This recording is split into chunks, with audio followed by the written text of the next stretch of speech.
Hello and welcome to our first discussion on Switch Daily, your one-stop for news and reviews on the Nintendo Switch every day.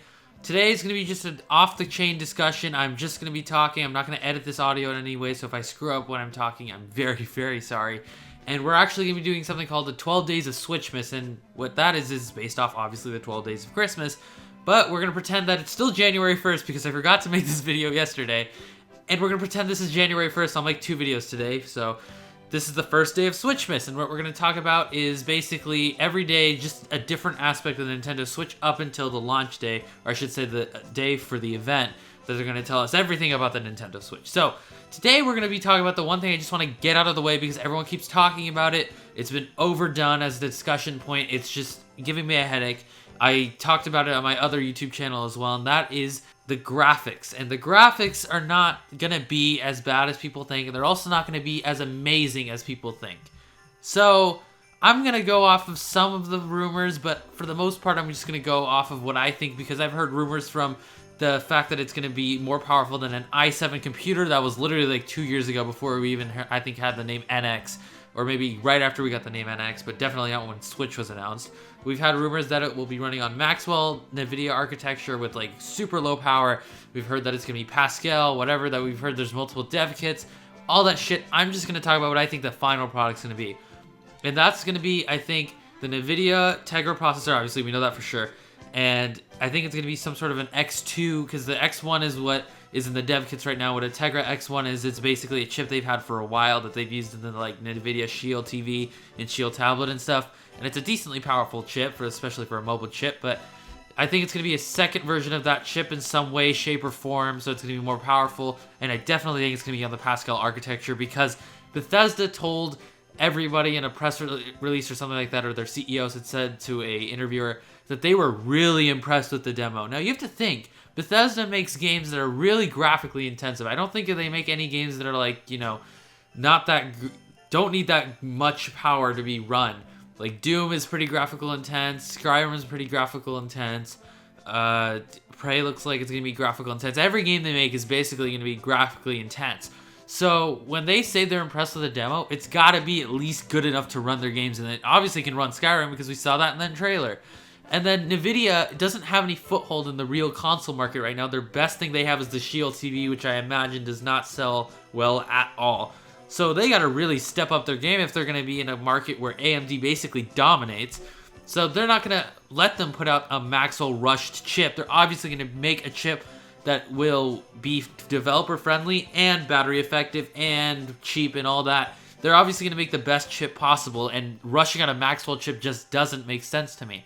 So beyond the architecture, I'm not going to get into how many gigahertz or whatever, but essentially I think it will be as powerful as the Xbox One, and maybe a little tiny bit more powerful than the Xbox One, but that's about it. I don't think it'll be around the PS4, and that's completely okay to me, because for the foreseeable future, even though we have the Xbox Scorpio and the PS4 Pro, we're still going to be getting games for the original Xbox One and PS4, and plus the PS4 Pro, even though it's the Pro, it can run games at 4K. I don't think it can, correct me if I'm wrong, because I have not looked into the Pro really at all, because I really don't care.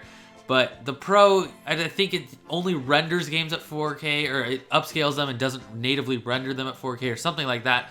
It's not even that big of a transition to 4K gaming. So it doesn't matter right now if Nintendo Switch can run 4K games natively or not. It's the fact that it can keep up with Xbox One and PS4 games that are probably going to be made for a long time down the road, even with the Scorpio and the PS4 Pro, because a lot of people are still going to have the original Xbox One and PS4s, and it seems like the Xbox One Scorpio and the PS4, well, we don't know much about the Scorpio, but at least the PS4 Pro isn't that impressive in terms of 4K gaming anyway, so it seems like developers might not even care at some point about making 4K upgrades or whatever for the Pro.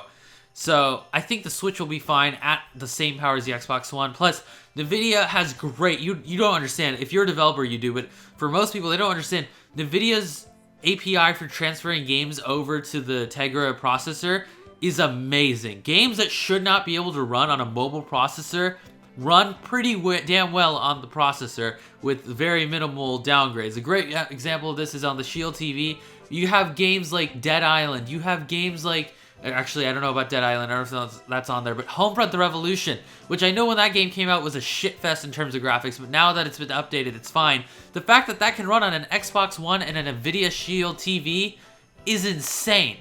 Okay? I think that game, even though a lot of people dislike it, I like the game, but from a graphical standpoint, just purely graphical, when the frame rate's fine, the game looks pretty damn good. It doesn't look bad.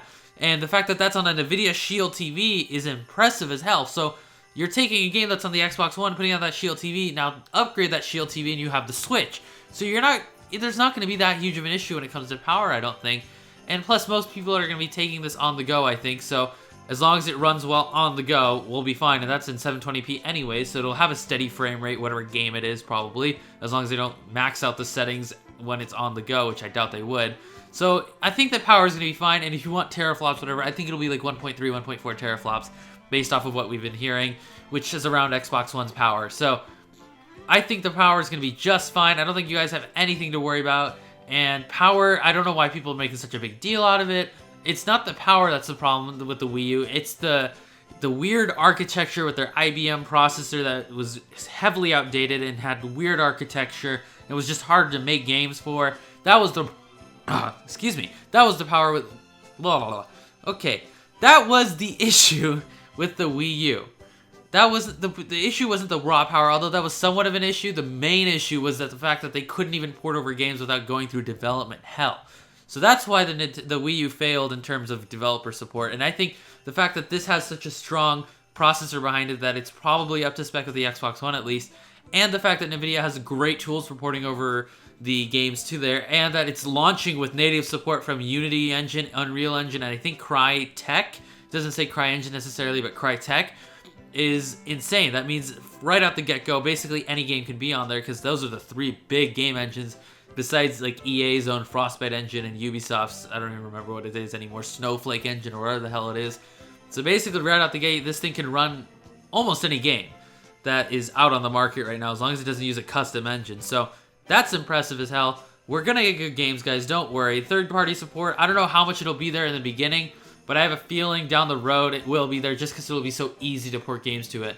So tell me what you guys think in the comments section below. Otherwise, if you haven't already, be sure to subscribe for Nintendo Switch Daily for, I should say Switch Daily, not Nintendo Switch Daily, for daily news, reviews, and more, and on the Nintendo Switch. And I'm going to make the second Switchmas Day video right now and upload it now. Let's pretend this is January 1st again, and see you guys in that video. Peace.